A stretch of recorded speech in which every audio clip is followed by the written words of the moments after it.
Bonjour, merci d'être toujours si présents, toujours si nombreux aux rencontres d'Averroès, les 24e du nom. C'est toujours un plaisir d'être là. Avant de commencer, un petit mot sur RFI, une radio que l'on ne connaît pas forcément à Marseille. RFI, c'est Radio France Internationale. C'est une grande radio de service public, 400 journalistes à Paris, qui travaillent dans 14 langues, dont le français, et qui émettent dans le monde entier. Alors à Marseille, c'est un peu compliqué. On n'a pas de modulation de fréquence. On aura bientôt une fréquence en RNT. La RNT, c'est la radio numérique terrestre.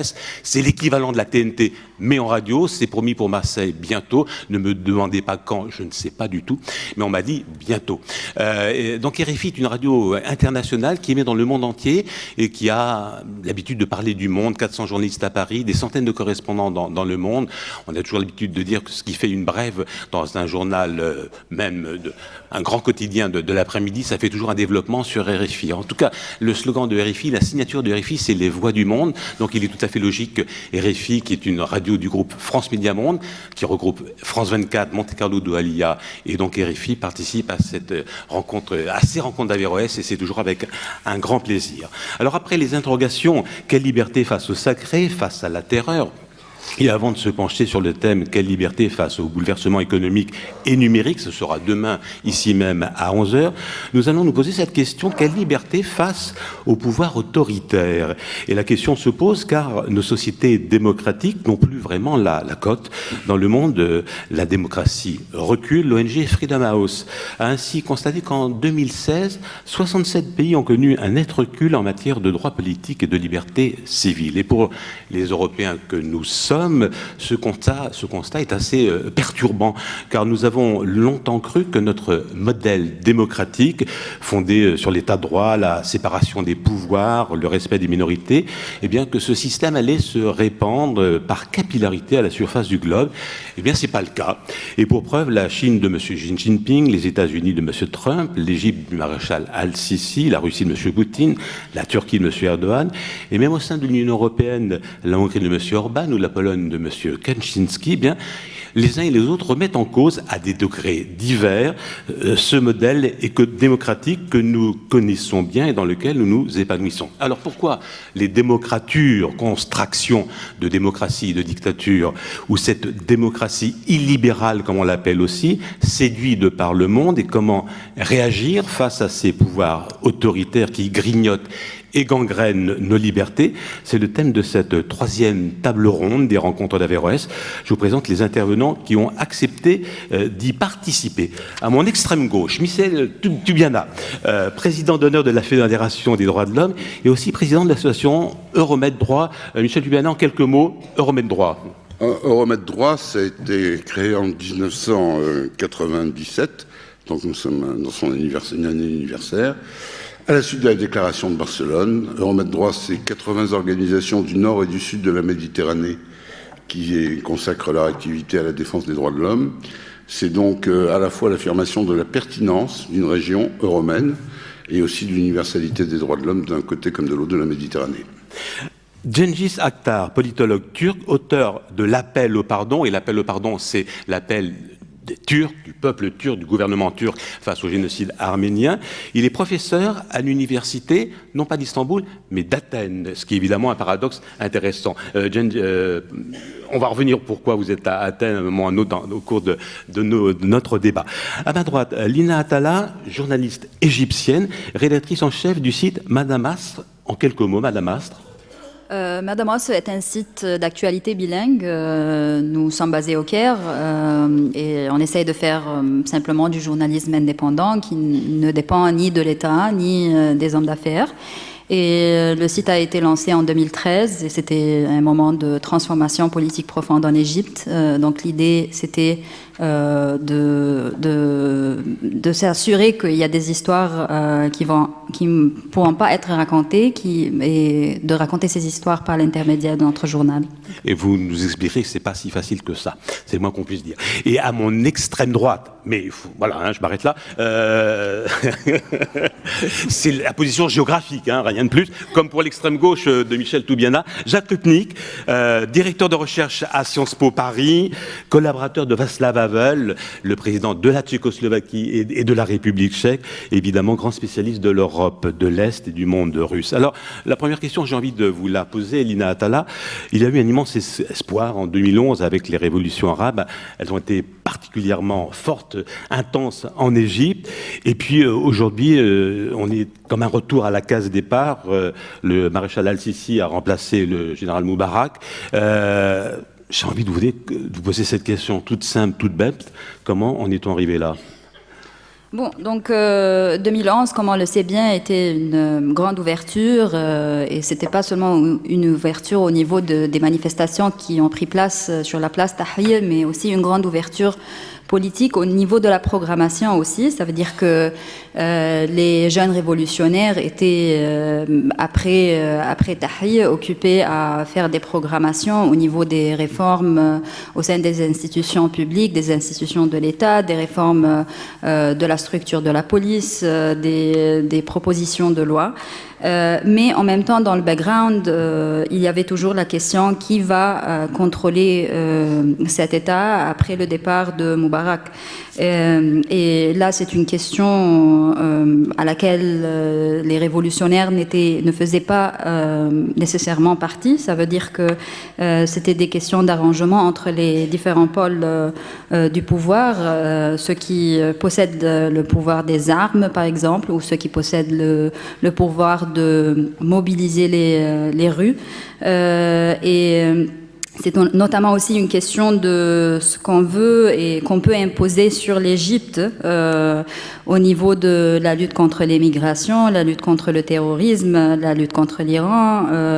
Et donc, avec ce schéma-là, pendant que les révolutionnaires essayaient d'avancer des programmations de réformes post-révolution, nous avons eu ce changement de contrôle dans l'État qui a mené à une situation de répression là où la rue politique qui était tellement vibrante en 2011 n'existait plus. Il faut aussi mentionner qu'il y avait des années et des années où les activistes avaient beaucoup de difficultés à s'organiser depuis, surtout les activistes de mon âge, depuis le temps de Moubarak, et donc c'était pas tellement évident d'arriver à trouver des solutions, surtout au niveau de l'organisation juste après la révolution. Mais la situation est exacerbée avec la répression qu'on est en train de vivre maintenant.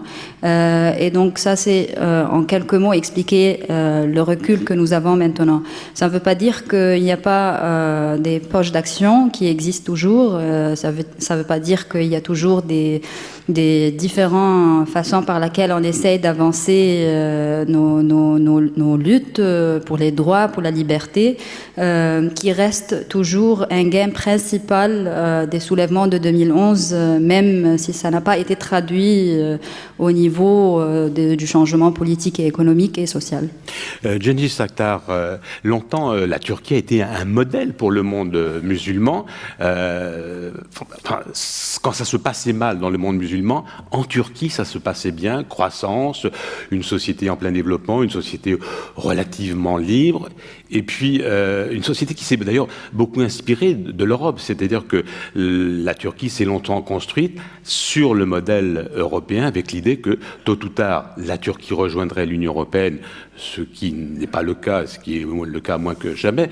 Et puis, il y a eu ce coup d'État l'an dernier, mais ce recul de la Turquie, cet autoritarisme de la Turquie avait commencé bien avant. Vaste affaire. Bon après-midi, Daniel Desesquel, merci. On se retrouve à 22h. C'est la deuxième fois que je suis parmi vous. Merci aux rencontres de me réinviter. Et justement, la première fois où j'étais venu ici, c'était en 2008, il y a 9 ans.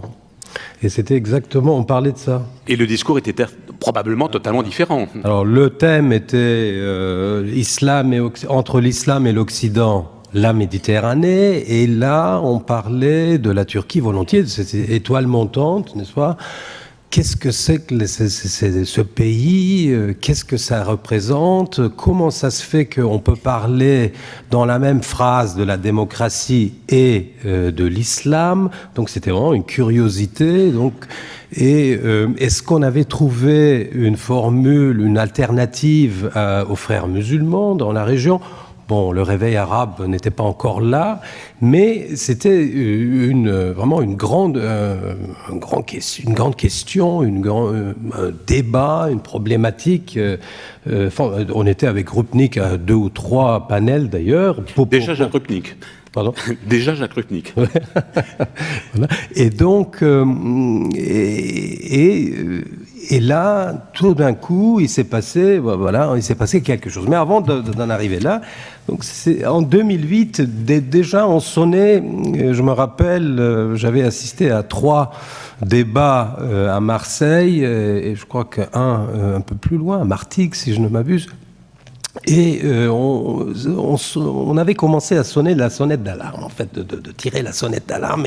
Qu'est-ce qui s'était passé ? Eh bien, on disait attention, hein, bon, la Turquie a bien démarré, c'est vrai, ça vaut la peine, il faut s'intéresser à la Turquie, mais il ne faut pas lâcher prise, il faut un peu plus d'imagination, il faut aller de l'avant, et là, on s'adressait à l'Europe.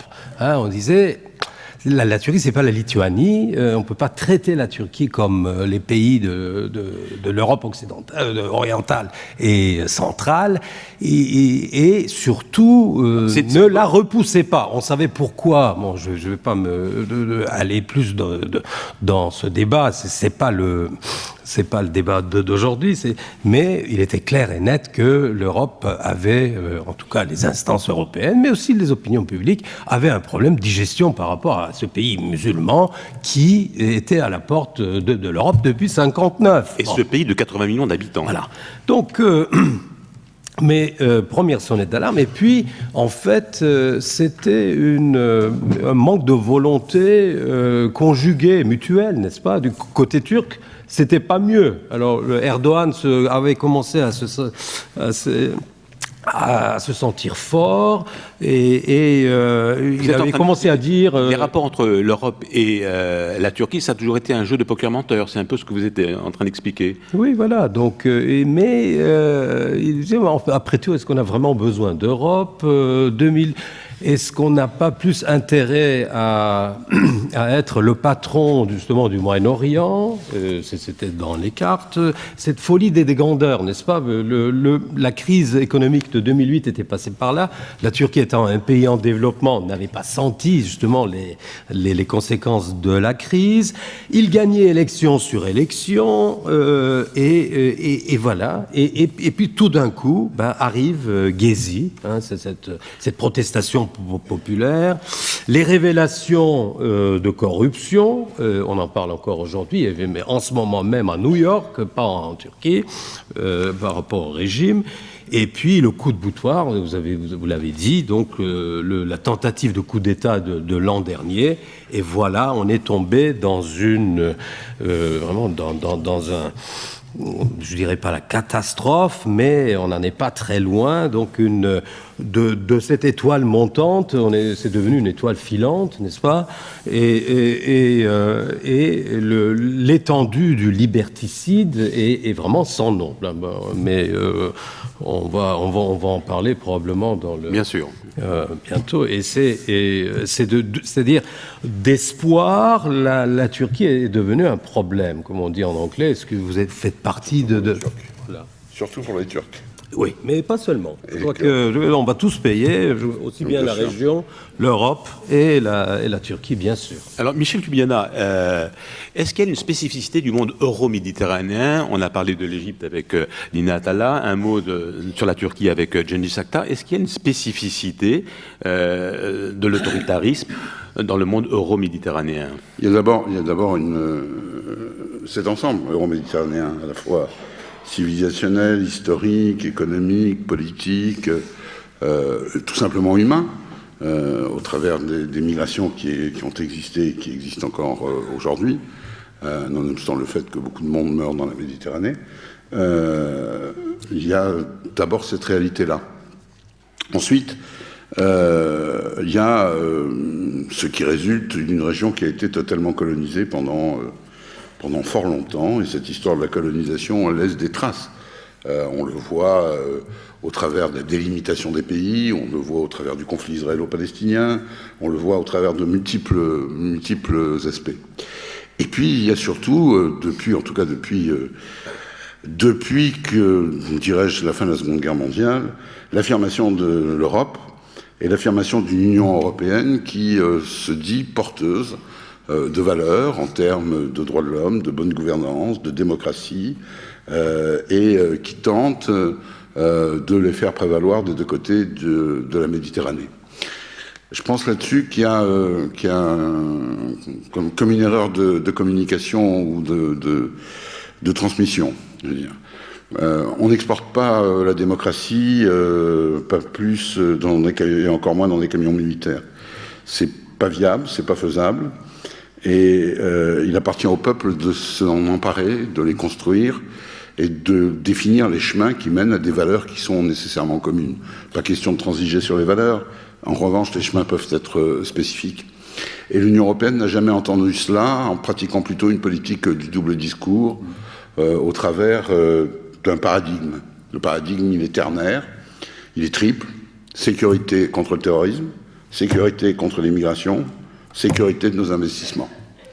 Ça ne fait pas une politique, ou plus exactement, ça fait une politique qui donne ce qui a été évoqué par les deux précédents intervenants, c'est-à-dire, par exemple, d'avoir toléré le terme est inexact, d'avoir laissé faire, d'avoir fermé les yeux sur l'éradication des oppositions démocratiques en Égypte, en Tunisie, en Turquie pendant un moment.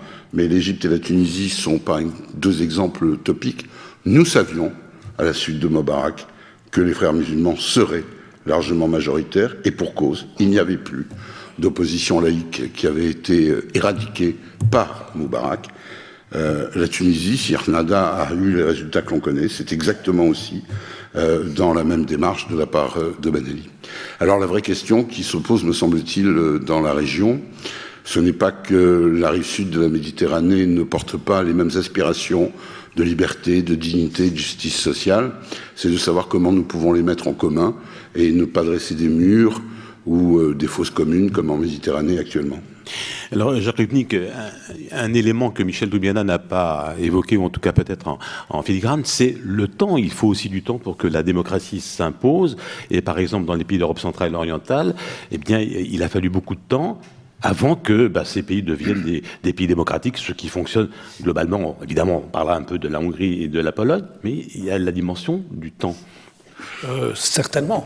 D'abord, merci pour l'invitation. Merci d'accepter un élément centre-est européen égaré dans la Méditerranée. Mais les comparaisons et les contrastes sont intéressants parce qu'on retrouve des questions assez similaires, entre autres celle que vous venez de soulever, qui est que la démocratie, ça ne se décrète pas. Que c'est quelque chose qui se construit dans la durée.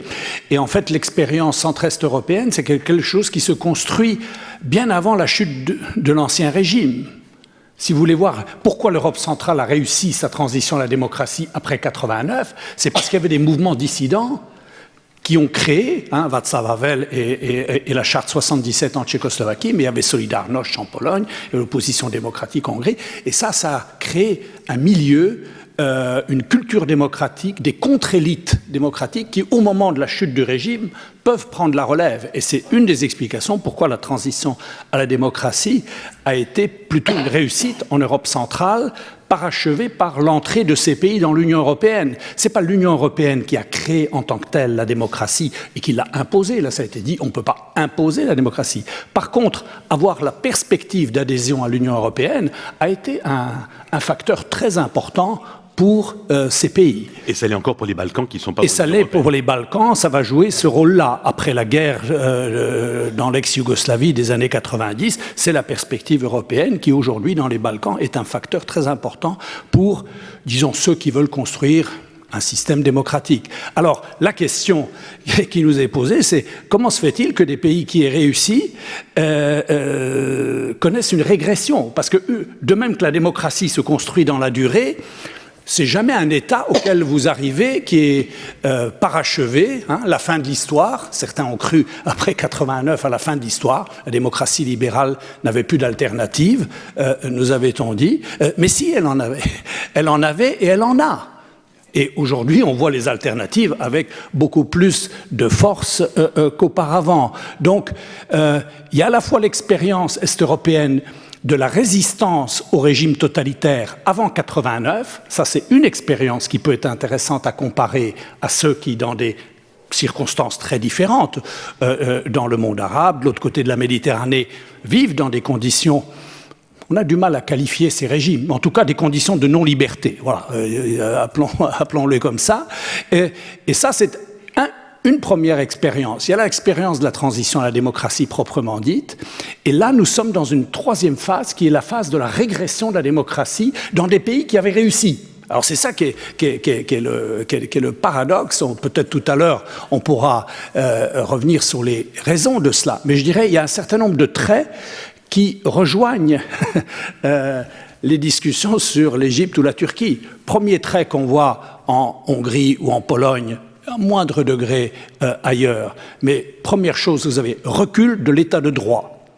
La question du droit était un des thèmes de la dissidence, hein, un des premiers thèmes de la dissidence. On ne vous demande pas de changer d'idéologie, on vous demande de respecter le droit. La Constitution, les accords internationaux, les conventions des Nations Unies sur les droits de l'homme. Ça, c'était la première chose. Le discours sur le droit. Il y avait un deuxième thème dissident qui était la société civile. La démocratie se construit pas seulement par le haut, par le changement de régime au sommet, hein, mais par la société civile. Et puis il y avait un troisième thème qui était le thème européen, hein, réunifier l'Europe. Et bien là, on voit aujourd'hui dans la phase de régression de la démocratie, on a régression précisément sur ces thèmes. Régression sur le droit, on s'attaque à la Cour constitutionnelle, on s'attaque à l'indépendance de la justice. Bref, régression sur l'état de droit. Deuxièmement, on s'attaque à l'opposition, non plus seulement l'opposition politique, mais à la société civile. Vous avez des nouvelles lois adoptées par Viktor Orban en Hongrie qui considèrent que toute ONG recevant de l'argent de l'étranger doit être considérée comme un agent de l'étranger. C'est la transposition du modèle Poutine, parce que Poutine avait fait adopter il y a déjà quelques années une telle législation. J'allais y venir justement un petit mot, Jacques Rupnik, dans cette région que vous connaissez par cœur, une petite différence entre la Pologne, la Hongrie, et on s'éloigne un peu de la Méditerranée pour aller un instant sur les froids sibériens. Poutine, en Russie, il y avait des dissidents, mais pas vraiment une opposition, il y avait un pouvoir fort, il y avait à faire cette transition quand même démocratique. Quand même dans les pays d'Europe centrale et orientale, il y avait aussi quelqu'un qui pouvait raconter à un moment, j'ai connu la démocratie, j'ai connu un système démocratique, et il la racontait à ses petits-enfants, et voilà. Oui, il y avait une filiation démocratique. Pour les Russes, c'est beaucoup plus dur. Les gens qui se souviennent de la situation entre 1905 et 1917 et février 17, ils sont plutôt rares. Aujourd'hui, ils sont plus là, tout simplement. Mais ils étaient même pas là au moment de la chute du régime communiste. Alors qu'en Europe centrale, c'est vrai qu'il y avait il y avait une continuité pour certains pays avec les régimes d'avant-guerre. Car il ne faut pas non plus se faire d'illusions. Certes, la plupart des régimes d'avant-guerre avaient commencé comme des démocraties après 1918 et avaient connu des dérives autoritaires dans les années 30, fascisantes, autoritaires, en Hongrie, en Pologne, etc.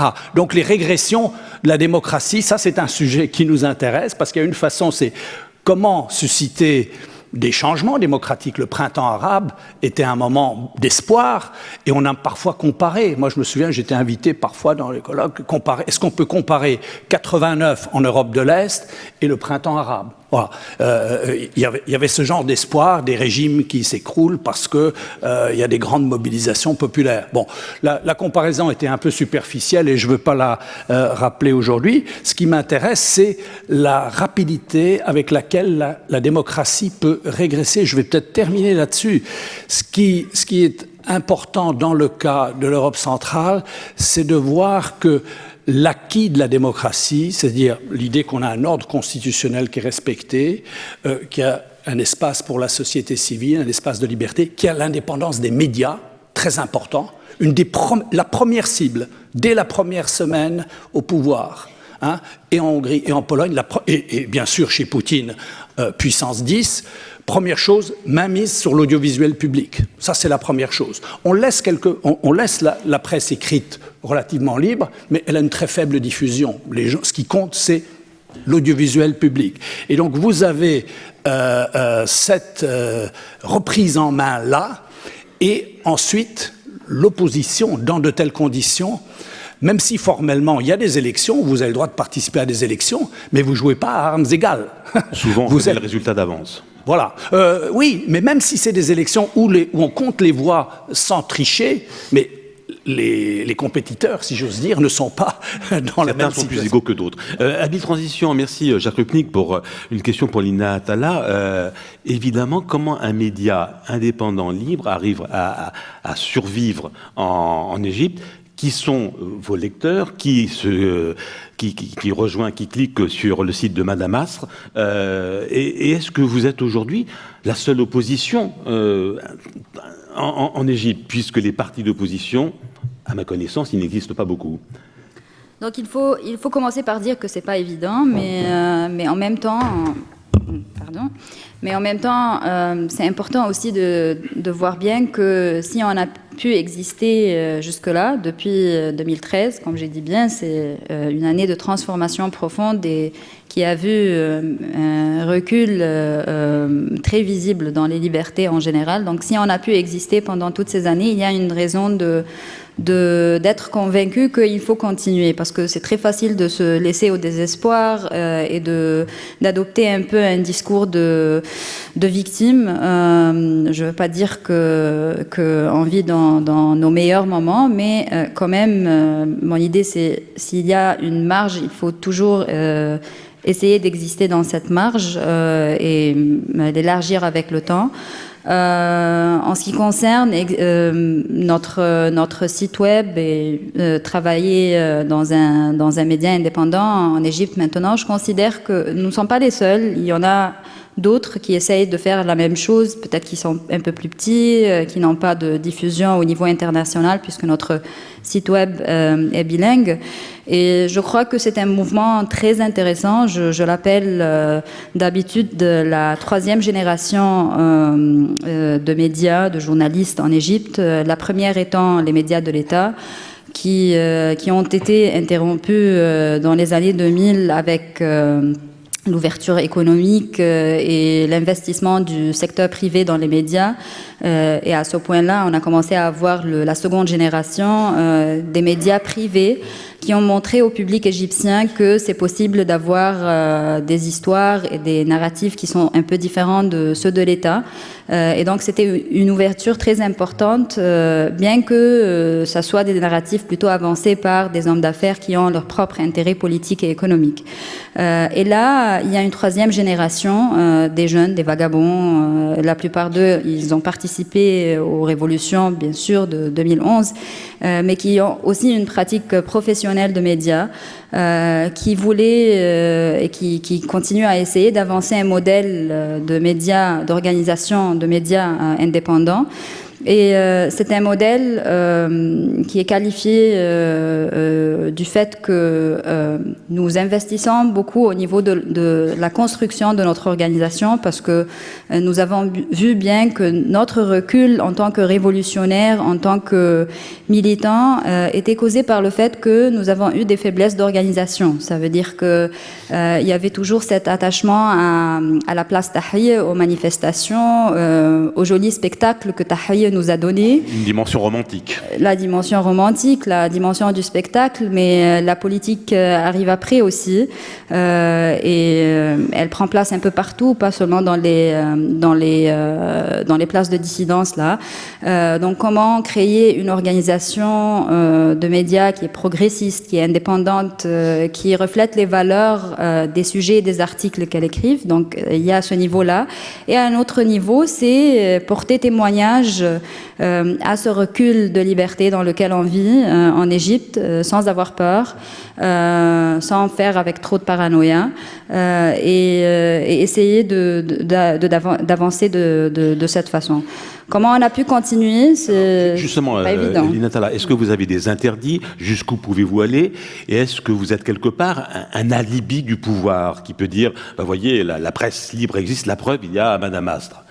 Donc, j'aime pas trop le concept des interdits parce que je pense que c'est une question psychologique pour les journalistes. Et on commence à dire dans nos têtes, ça c'est interdit, ça c'est une ligne rouge.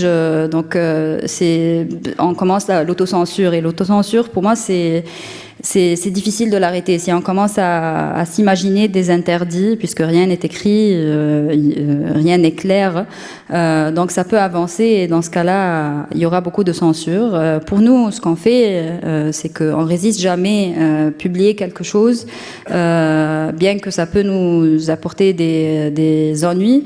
Et même si on a un peu peur, et c'est très important de dire que la plupart du temps, on a peur, parce que nous ne sommes pas juste braves avec le sang-froid. La plupart du temps, on a peur, mais c'est une question de mettre la peur un peu de côté, jusqu'à ce qu'on publie, et puis on publie, et on est content qu'on a eu le pouvoir de publier. Mais comment on peut avancer, comme je l'ai bien dit au début, c'est pas évident. Évidemment, notre site web est bloqué en Égypte maintenant. L'accès est bloqué. Nous ne sommes pas les seuls. Il y a plus que 400 autres sites web qui ont été bloqués dernièrement en Égypte depuis mai de cette année. Mais ça ne veut pas dire qu'on a arrêté de travailler. Donc on continue, comme les autres, de diffuser notre contenu sur les réseaux sociaux. Et les gens continuent à lire. Et c'est évident que nous vivons dans un ère où tout ce qui est censuré est beaucoup plus désiré. Donc les gens nous cherchent peut-être un peu plus maintenant parce qu'ils savent qu'il y a ceux qui ne veulent pas que notre contenu soit accessible. Alors, on a compris une façon de résister avec Lina Talla. Cengiz Aktar, vous avez choisi l'exil. Vous êtes un politologue, un éditorialiste connu en Turquie. Vous avez choisi l'exil. Et d'ailleurs, il est intéressant que vous ayez choisi l'exil à Athènes, en Grèce. Il faut rappeler la situation en quelques mots, peut-être en Turquie. Environ 50 000 personnes emprisonnées. Pour ce qui est des journalistes, 170 journalistes en prison. Pour certains, on est sans nouvelles.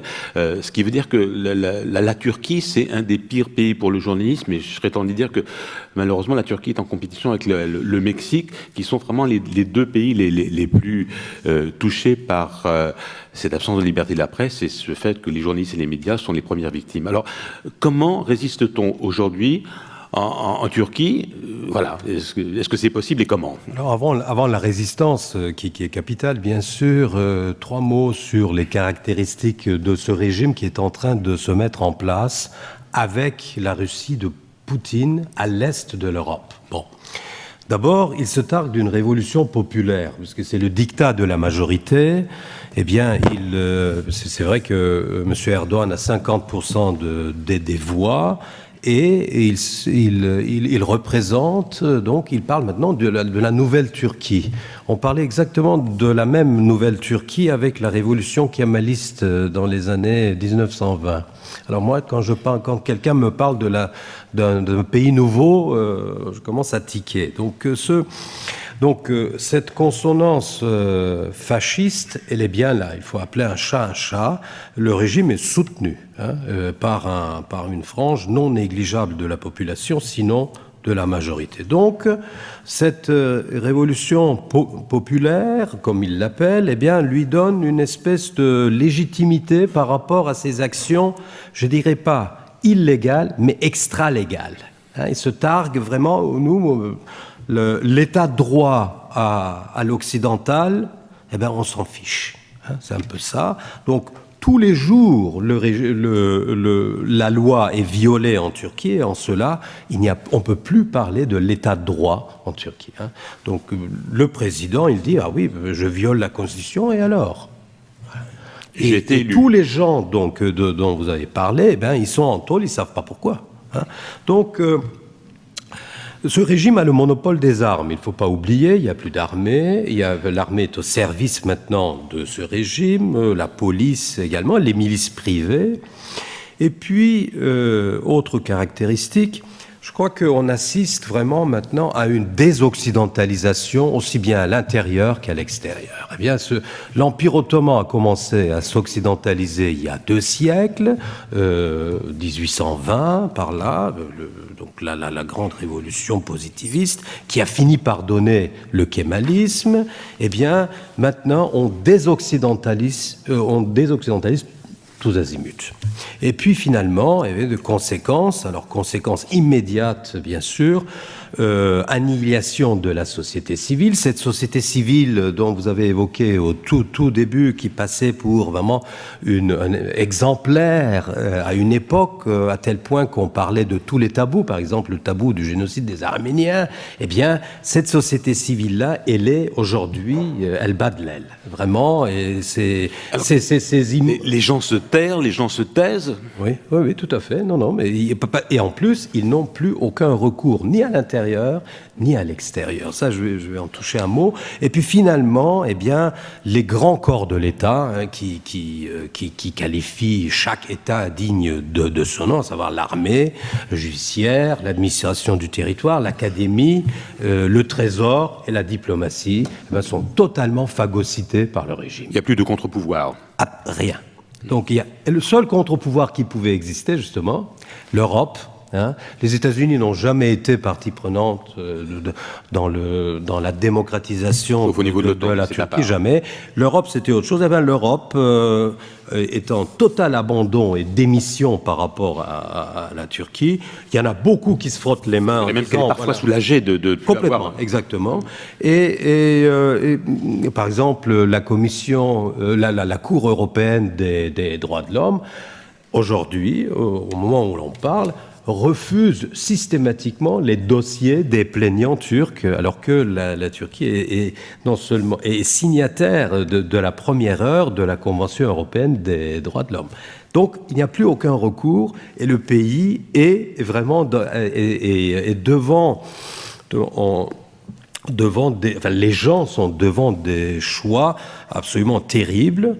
Donc, la grande partie, j'utiliserai le systématique de Albert Hirschman. Donc il y a trois sortes de réactions par rapport à cette répression dont vous avez donné quelques chiffres.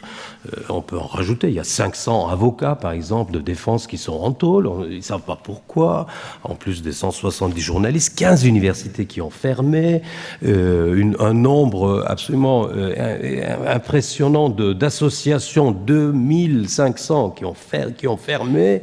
Il y a de la spoliation. On a fait main basse sur les biens des sociétés privées. C'est évalué à des milliards. On en parle très très peu, et donc aucun recours possible. Alors, les gens, par rapport à ça, les 50% de la population, eh ben, ils acceptent, ils essayent de survivre, c'est-à-dire la loyauté, enfin ils baissent la tête. C'est le bloc fasciste, en quelque sorte.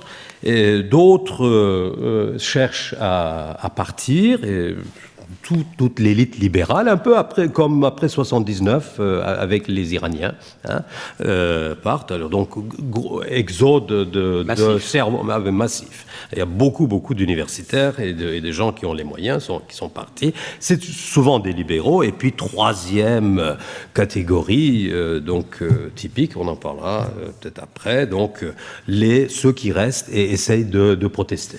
Alors, Michel Lubiana, tant Lina Atala que Cengiz Aktar nous ont expliqué ce recul du droit un peu partout. Comment une association comme la vôtre, Remède Droit, arrive à s'immiscer, à changer, non pas à la face du monde, mais un petit peu les choses? Écoutez, je vais rebondir sur ce que vient de dire mon voisin. Je rentre de Turquie. J'étais jusqu'à samedi dernier. Alors, je vais le contredire sur un point. J'ai été... pas sur l'état du régime, bien évidemment. Mais j'ai été quand même stupéfait de voir la capacité de la société civile à se tenir les coudes. Je n'ai pas parlé encore. D'accord. De voir la capacité de la société civile à se tenir les coudes, à résister, même si beaucoup sont partis, ont été obligés de partir. Je crois que, j'ai oublié de vous le dire, mais c'est par plus de 100 000 personnes qui ont perdu leur travail, qui du jour au lendemain sont devenus des morts sociaux. 150 000 qui sont devenus des morts sociaux. J'ai vu un enseignant qui était en grève de la faim depuis 250 jours sur ce registre. Ce que nous pouvons faire, c'est d'abord aider. Aider sur place. Je peux le dire maintenant, par exemple, du temps de Ben Ali, qui appliquait déjà avant l'Égypte les mesures de restriction de financement des ONG, j'ai servi de porteur de valises. Porteur de valises pour permettre aux gens de vivre, aux associations d'exister. Ça peut être cela. C'est aussi tout le travail que nous faisons au travers de l'Union européenne. Alors entendons-nous bien. Il ne s'agit pas de dire que l'Europe a ou devrait avoir le pouvoir de dicter des politiques à des pays. Il ne s'agit pas de ce type d'intervention. Oui. Oui. Merci la mouette. C'est rafraîchissant. Ça, ou c'est trop. Enfin, c'est pas un coq en tout cas. C'est pas le débat. Le débat est que l'Union européenne affirme un certain nombre de principes et que, en même temps, elle les met de côté lorsqu'il s'agit de dialoguer avec ces régimes. Le dernier exemple en date, c'est un pays membre de l'Union européenne. Ce pays, c'est la France. Et l'exemple, c'est l'Égypte. On ne donnera pas de leçons de droits de l'homme à monsieur Sisi. Et je me garderai bien d'intervenir auprès de notre grand allié sur la lutte contre le terrorisme. En fait, d'allié contre la lutte contre le terrorisme, on ne fait pas pire aujourd'hui, parce qu'il crée du terrorisme interne, monsieur Sisi, là-dessus. Mais quand on adopte ce genre de pratique tout en disant de notre côté, je respecte, je vais faire respecter les droits de l'homme, etc., bien évidemment, on décrédibilise complètement le propos. Et on décrédibilise la démocratie et l'universalité des droits au regard des peuples comme une alternative crédible. Alors notre rôle, c'est effectivement, avec vous, avec tout le monde, d'essayer de rétablir l'équilibre, d'interpeller les gouvernements, d'interpeller la Commission européenne. Là, par exemple, à propos de ces enseignants turcs, on a obtenu, je pense que ça n'aura malheureusement aucun résultat, mais on a obtenu du président du Parlement européen qu'il saisisse les autorités turques. C'est au moins cela. C'est au moins cela. Effectivement, ils sont dans une situation humanitaire... Ça les sort de l'oubli. Dérangeante. Mais nous avons bien conscience aussi de la faiblesse de nos moyens. Et en même temps, je vais vous le dire, parce que je fais ça quand même depuis un certain nombre d'années maintenant en tant que militant, il y a quelque chose d'absolument réconfortant. C'est que, quoi qu'ils fassent, quoi qu'ils cherchent à nous faire, quoi qu'ils interdisent, il y a toujours des gens qui se lèvent. Il y a toujours des gens qui sont là pour dire non, pas en notre nom, pas ça, et pas comme ça. Alors notre rôle, à nous, ONG, qu'elle soit d'un côté ou de l'autre de la Méditerranée, c'est d'être là pour aider, c'est d'être là pour rappeler aux principes, c'est d'être là pour rappeler à l'universalité des principes. Et cette universalité, entendons-nous bien, elle vaut des deux côtés de la Méditerranée. C'est-à-dire que lorsqu'on entend un certain nombre de discours au sud, eh bien on doit être en mesure de les combattre, comme lorsqu'on entend les abandons auxquels se livre l'Union européenne au nom de ses intérêts, nous sommes en droit aussi, en tant que citoyens, de dire pas non, pas en notre nom. Lina Tifa, j'ai envie de vous interpeller après les propos de Michel Toubiana. Comment votre média regarde l'Europe? Est-ce que vous attendez quelque chose de l'Europe? Est-ce que ça reste quand même un modèle en soi ou pas? Notre modèle de médias en Égypte... Non, est-ce que vous, comment en tant que journaliste égyptienne, travaillant dans un média libre, vous regardez l'Europe, est-ce que c'est un modèle, malgré tout, malgré les contradictions et les insuffisances que vient d'expliquer Michel Toubiana, c'est malgré tout un modèle que vous avez quand même en pointe? Je crois que, comme je viens de dire, c'est un peu un modèle différent qu'on est toujours en train d'édifier. Une partie principale de ce genre de modèle, c'est que c'est un modèle ouvert au monde qui nous entoure. Donc, on a nos yeux toujours sur des expériences qui nous entourent et qui nous inspirent. Et je pense que c'est quelque chose de très important parce que c'est très facile d'être isolé dans nos pays et de penser que nous sommes dans une condition très exceptionnelle. Ça veut dire que si nous avons une condition de militarisation, par exemple, c'est pas exceptionnel pour l'Égypte. C'est une expérience qui est partagée par plusieurs autres pays. Donc, pour nous, c'est très important d'avoir cette ouverture et c'est pour cela, par exemple, qu'on travaille de façon bilingue. Donc, il y a toujours cette ouverture. Bilingue, c'est arabe-anglais. Oui, exactement. Donc, toujours cette ouverture. Alors, peut-être, Jacques Lupnik, on n'est pas à la fin, mais on se rapproche du terme de cette première partie de ce débat. Comment se fait-il aujourd'hui que les sociétés démocratiques, qui sont imparfaites, qui sont contradictoires, Michel Toubiana a bien expliqué un peu le paradoxe et la contradiction des sociétés démocratiques européennes, comment se fait-il malgré tout que ce système démocratique séduise de moins en moins? Alors, Cengiz Aktар a bien expliqué que sans truquer les élections, Recep Tayyip Erdogan serait élu. C'est-à-dire qu'il y a quand même une séduction des peuples par ce système. C'est vrai probablement en Russie. Sans truquer les élections, Vladimir Poutine serait probablement élu. Ce système démocratique qui a longtemps été le modèle, il séduit de moins en moins. Ce qui est évidemment perturbant pour les Européens, car, comme je dis dans l'introduction, pendant très longtemps, on a cru que notre modèle allait s'étendre par capillarité. Alors, il n'y a pas une explication, il y en a sans doute plusieurs. Moi, j'ai l'impression, pour ce qui est des pays que je connais, j'ai le sentiment que le cycle post-89 est épuisé. Le cycle libéral post-89, c'est-à-dire l'idée que voilà, la fin des dictatures, le modèle de la démocratie libérale, l'économie de marché et de l'Europe, c'était une sorte de triptyque. C'était ça, en gros, le post-89. Et ça, je crois que c'est largement épuisé. On voulait la démocratie, on l'a. Mais vous savez quoi? Elle est en crise, à peu près partout. On a monté des populismes, regardez, et pas seulement à l'Est. Regardez le Brexit, regardez l'élection de Trump, regardez nos élections présidentielles, on a quand même eu un deuxième tour assez particulier. Bref, avant de donner des leçons à qui que ce soit, il faut regarder autour de soi. Donc, on a ce problème-là.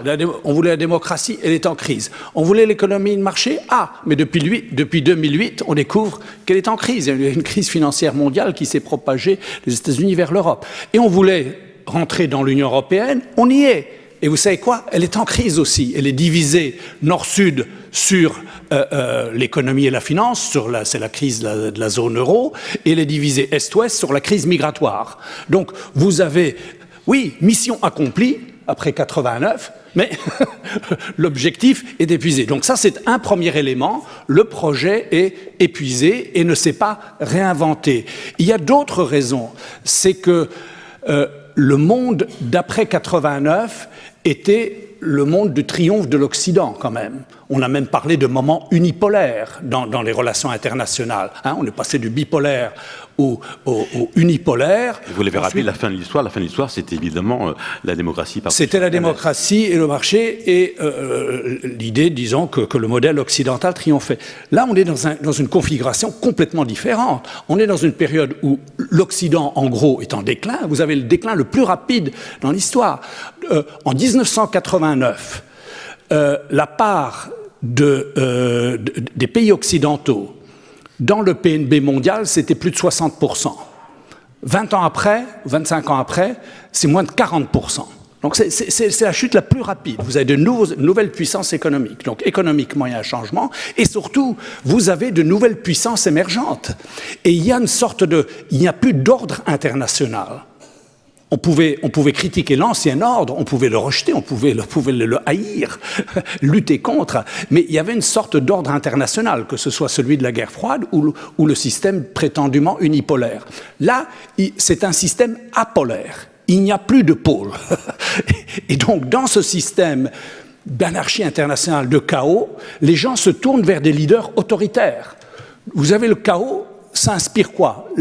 L'insécurité, la peur. Et vous vous tournez vers le leader fort, Poutine, Erdogan, enfin, vous choisissez selon les circonstances. Vous n'avez pas souvent le choix. Hein. Non, vous n'avez pas le choix, mais en gros, vous fiez à celui qui vous dit, dans ce monde chaotique, incertain, vulnérable, où l'insécurité physique, voire terrorisme, ou l'insécurité culturelle, identitaire, etc., moi, je vais assurer la protection. Et s'il faut pour cela supprimer quelques libertés, s'il faut prendre... Voilà. Et donc, c'est ce modèle-là qui est en phase, et l'Europe, face à cela, est sur le recul, sur la défensive. Enfin, n'oublions pas... Enfin, il y a un an, prenez les éditos, il y a un an en Europe, c'était Brexit, Trump, l'élection autrichienne, etc. On disait, voilà, le raz-de-marée populiste va balayer l'Europe.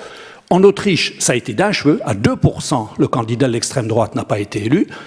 On a eu, avec les élections hollandaises, puis les élections françaises, on a poussé un ouf de soulagement. Le scénario catastrophe du délitement complet n'a pas eu lieu. Mais il faut donc voir que la crise à la périphérie dont nous discutons, que ce soit dans le monde arabe ou que ce soit en Turquie ou à l'Est, c'est parce que le cœur même de la démocratie est fragilisé, vulnérable, et que le système international, le système des relations internationales lui-même est complètement déstabilisé et qu'il y a maintenant de nouveaux acteurs et, disons, un contexte qui favorise l'émergence des régimes autoritaires. À ce que vous avez dit, Jacques Rupnik, j'ajouterais le Brexit qui ne semble pas une réussite jusqu'alors et qui paraît évidemment plus difficile, car il faut quand même rappeler le populisme, la démagogie des leaders. Il faut quand même avoir en mémoire, par rapport à la campagne du Brexit, moi je m'occupe d'Europe plus que de Méditerranée, le fait que le UKIP, Nigel Farage expliquait, le jour où on quitte l'Europe, on va pouvoir mettre beaucoup d'argent dans le système national de santé. Évidemment, pas un seul leader britannique, ni un conservateur, ni un travailliste, et encore moins un leader de l'UKIP, expliquait que, évidemment, quand on quitte l'Union européenne, il y a une facture à payer parce qu'on a été engagé. Tous ceux qui ont divorcé un jour ou l'autre dans cette salle ou ailleurs savent qu'un divorce, ça coûte assez cher. Genci Aktar, sur ce repli qu'expliquait un petit peu Jacques Rupnik, la Turquie est particulièrement emblématique, car que dit Recep Tayyip Erdogan? Il dit « Je suis le chef, bien sûr, je vous assure globalement une certaine prospérité, en tout cas je la promets, et je vous fais rêver, car je vais vous redonner, un peu comme Poutine, une grande Russie, je vais vous redonner une grande Turquie, je vais vous reconstruire l'Empire ottoman. » C'est pas fait, mais c'est en tout cas ce qu'il dit. Et ça plaît. Alors, c'est un peu, Jacques Rupnik l'a bien décrit, c'est le zeitgeist, hein, c'est l'air du temps, c'est l'âme du temps. Il y a des leaders populistes partout, à des degrés très différents, bien sûr, mais c'est pas la liberté qui prime et qui est chérie. Hein. Donc, et notre débat d'ailleurs aujourd'hui, c'est quelle liberté face à ces pouvoirs-là. J'en ai pas encore parlé. Tout bien on a touché un mot pour la Turquie, mais pour la Turquie, donc cette résistance, elle est très très limitée. En tout cas, elle n'a vraiment pas les moyens. Elle n'a surtout pas de soutien. Donc, pas de soutien. À l'intérieur du pays, ou peu, non, et peu alors, qui résiste? Alors, allez-y. Qui résiste? D'abord, les femmes. Hein, les femmes extraordinaires, donc c'est parce qu'elles procréent, très probablement. Elles sont sur tous les fronts. Hein, elles résistent, elles essayent de résister. Les Kurdes, bien sûr, et... il y a des salons du livre partout en ce moment, donc c'est la saison des salons de livre. Alors, il y a un député, et non des moindres, qui est le co-président du parti kurde, M. Demirtas, qui est en prison. Hein. Il ne sait pas pourquoi il est en prison, mais il est en prison. Il a écrit un livre. Il a écrit un livre très drôle d'ailleurs. Il fait de l'ironie par rapport à tout ce qui se passe. Et le livre s'appelle CR, S-A-H-E-R, et c'est un best-seller comme vous ne pouvez pas imaginer. Il a vendu 6 millions. Et Ça c'est veut les dire femmes. la traduction de... C'est un prénom. D'accord. C'est un prénom qui veut dire l'aube en même temps, et donc Saher. Et ce livre est porté par les femmes, par exemple. Il y a une grande mobilisation autour de ce livre qui est vendu. Et c'est des auteurs femmes, des auteurs S, qui signent, parce qu'il ne peut pas signer, il est en prison. Donc il y a évidemment une protestation qui essaye de s'organiser, mais il ne faut pas en abuser. Je crois il ne faut pas exagérer sa force, loin de là. Les médias les plus consistants qui émettent de l'étranger aujourd'hui. Il n'y a plus rien en Turquie. Le régime permet 3 ou 4 journaux d'extrême gauche pour faire valoir. De toute façon, voilà. Ah oui, de toute façon, pour RSF, pour Freedom House, pour tous les classements internationaux en matière de liberté, la Turquie vraiment bat de l'aile. Elle est avec Zimbabwe et Turkménistan, vraiment. Enfin, non loin de la Corée du Nord. Oui, mais non, mais absolument. Donc, alors par rapport à ça, par rapport à votre question, alors qui fait quoi L'Europe, par exemple, il ne faut pas oublier que contrairement à l'Égypte, par exemple, la Turquie est toujours, en tout cas sur le papier, en train de négocier avec l'Union européenne. Alors, bien sûr, il n'y a plus de négociation, il n'y a plus rien. Le dossier, il n'est pas rangé. Je crois qu'il est déchiré, il est dans la poubelle. Alors, on essaye de réorienter, par exemple, les fonds, qui sont 4,5 milliards sur 7 ans quand même, vers la société civile. N'importe quoi. Je veux dire, les eurocrates vont amener des euros dans les valises pour les distribuer. Ça n'existe pas. Le seul interlocuteur légitime de la Commission européenne, c'est le gouvernement de Turquie. Je veux dire, sans son aval, on ne peut pas distribuer un rond. Donc, il parle comme ça, à tort et à travers. Donc, vraiment une solitude, en fait. Une solitude qui sert le régime, ça il ne faut pas oublier, le régime en est très content. Et le pire peut-être, c'est que, vous savez, c'est le paradoxe de la solidarité. Et la solidarité est capitale, très importante, mais ce régime, il est tellement atypique, n'est-ce pas? Et c'est pourquoi j'ai parlé de la désoccidentalisation, que chaque fois qu'il y a un élan de solidarité à l'étranger, surtout en Occident, il n'y a pas d'élan de solidarité avec la Turquie en Russie, vous imaginez, et ce régime pointe du doigt en disant, voyez, c'est le complot, c'est eux qui sont derrière tout ce qui se passe en Turquie. Alors c'est un paradoxe monumental qui fait que les résistants, ceux qui essayent de résister face aux liberticides, sont encore plus à la fois une solitude solitaire. des résistants et une impasse politique. Peut-être un mot, Lina Atala, comment on résiste, comment on vit en Égypte, et puis je voudrais entendre après Michel Toubiana. C'est pas si différent. Oui, nous sommes plus nombreux. Le mot solitude me touche beaucoup. C'est un mot que j'ai utilisé souvent dernièrement. Ça veut dire qu'on a tellement changé et bougé d'une situation là où nous avons une solidarité massive à l'intérieur du pays, mais aussi hors du pays. Et maintenant, c'est plutôt la solitude. Mais il faut dire aussi que même s'il ne faut pas exagérer le volume de la résistance qui survit toujours en Égypte et qui est manifestée par l'intermédiaire des organisations et des collectifs de droits de l'homme, les quelques médias dont je viens de parler, les militants indépendants qui travaillent au niveau de campagne plutôt que dans des organisations. Alors qu'il ne faut pas exagérer le volume de ces différentes communautés-là, il faut être sûr qu'ils existent toujours et ils ont une certaine influence, même si c'est pas le genre d'influence qui va changer le balance du pouvoir. Ça veut dire que je m'attends pas qu'il y ait un changement radical dans le pouvoir dans ce pays, dans l'Égypte, dans les années qui viennent. Mais en même temps, c'est une force qui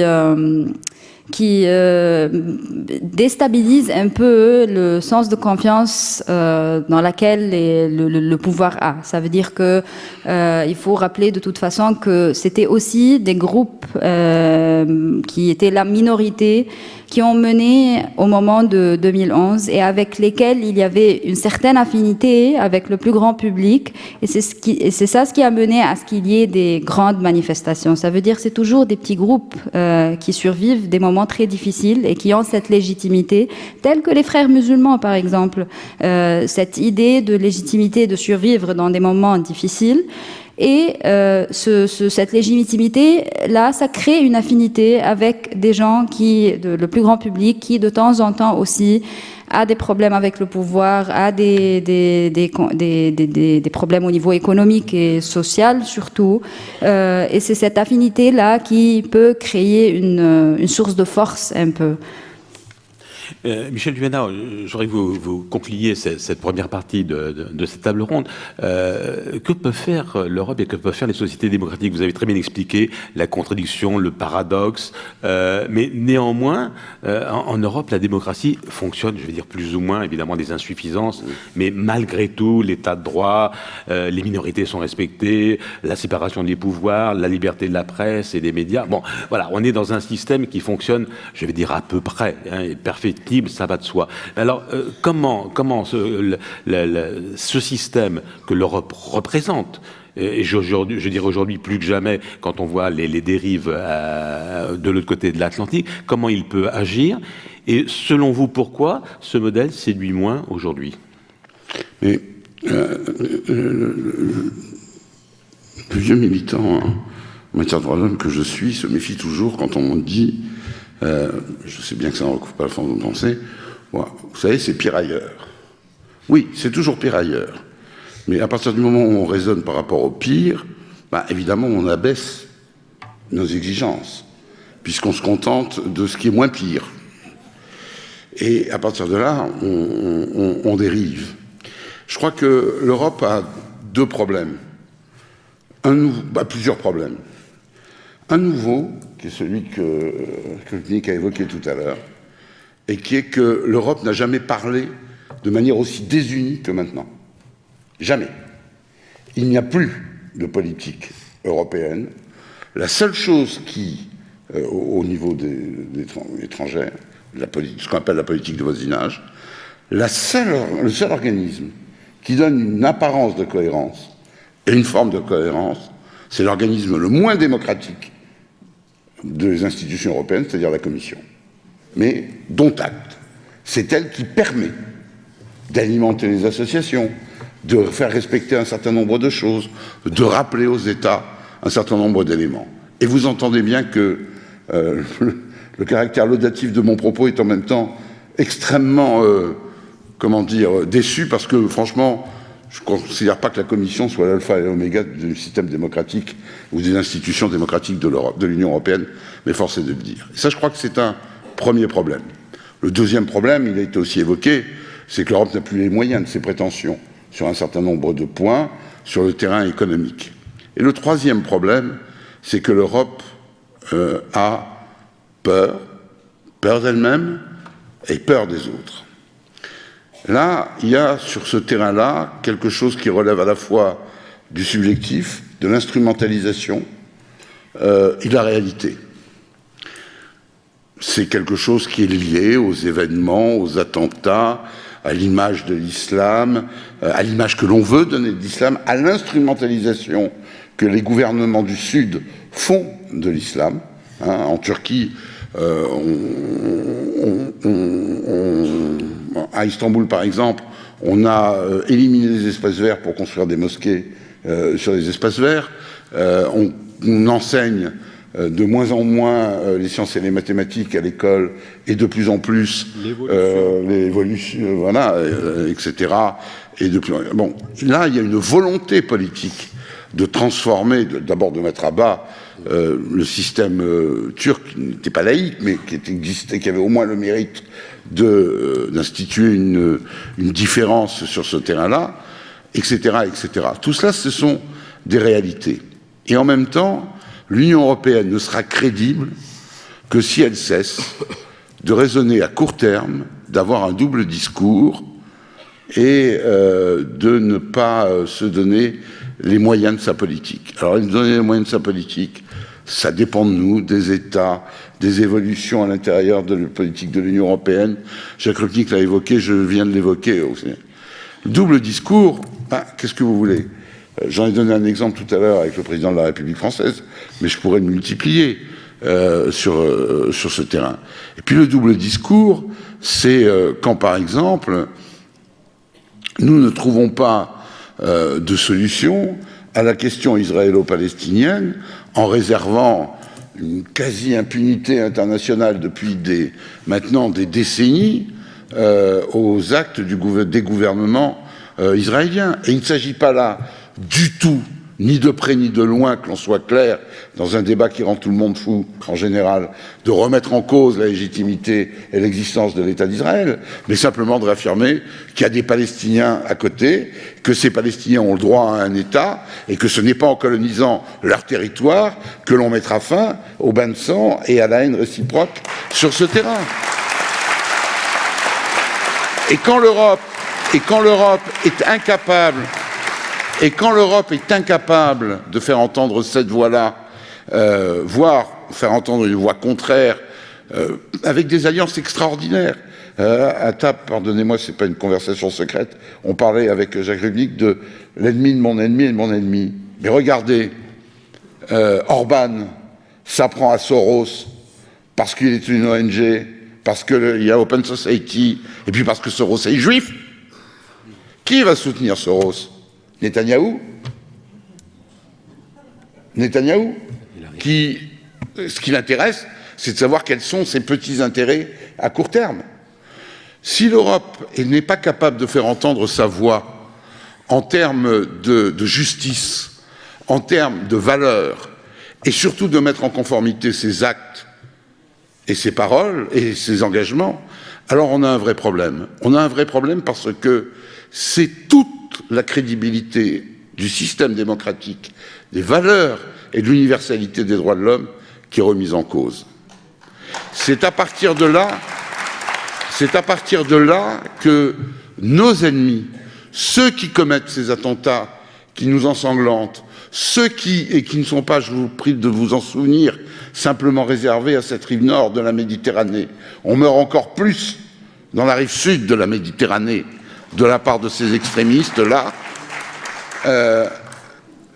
Cela trouve un terreau qui ne les excuse en aucune manière. Je sais bien que pour un certain Premier ministre, essayer de comprendre, c'est déjà excusé. Mais ce n'est pas ma tasse de thé à moi. J'aime bien comprendre, y compris ce que fait le pire des salauds.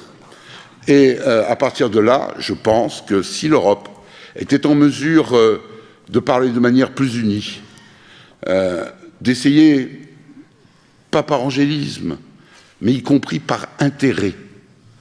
Intérêt. Un mot, et je termine parce que je sens que je suis trop long. Vous savez, il y a un petit pays, la Tunisie. C'est pas un grand pays, hein, par rapport à ses voisins sur la même rive, du Maghreb ou proche du Maghreb, plus éloigné du Maghreb, l'Égypte, le Maroc et l'Algérie, c'est tout petit, la Tunisie. Mais si la Tunisie échoue, c'est 20 ans en arrière pour toute la région. C'est 20 ans en arrière pour toute la région. Or, aujourd'hui, petit exemple, la Tunisie a besoin de 70 millions de dollars pour construire un mur, une clôture, contrainte forcée, sur le désert qui la lie à la Libye, pour les raisons que vous pouvez imaginer. Eh bien, personne en Europe ne veut lui donner 70 millions de dollars. Tout au plus, veut-on lui prêter avec un taux plus ou moins avantageux? Ce qui veut dire quoi? Ce qui veut dire que quand on est incapable de comprendre que notre intérêt européen, c'est que la Tunisie reste une démocratie, que notre intérêt, même vu du côté de l'Union européenne, si l'on ne veut plus, encore que je refuse de le dire, enfin, cette crise migratoire, elle était largement prévisible, etc. Ça veut dire que nous raisonnons simplement à court terme, en se disant, ben oui, Monsieur Sisi, il réprime les terroristes. La Tunisie, bon, elle se débrouille. Le roi du Maroc, ben, il réprime les terroristes. L'Algérie, on a un accord sur le terrorisme, puis ça nous garantit une sécurité. Et puis c'est bien, ce gouvernement-là, lui, il freine les arrivées des migrants. On ne comprend pas que c'est les peuples demain, de l'autre côté de la rive, de l'autre côté de la Méditerranée, qui se rappelleront notre bon souvenir en nous disant: vous nous avez parlé de démocratie, vous nous avez parlé de droits de l'homme, vous avez fait le contraire, on adhère à autre chose. Merci Michel Cubena. On va clore cette première partie. La salle a compris que, outre d'être le président d'honneur de la Ligue des droits de l'homme et le président actif de Romed, vous êtes aussi un grand avocat.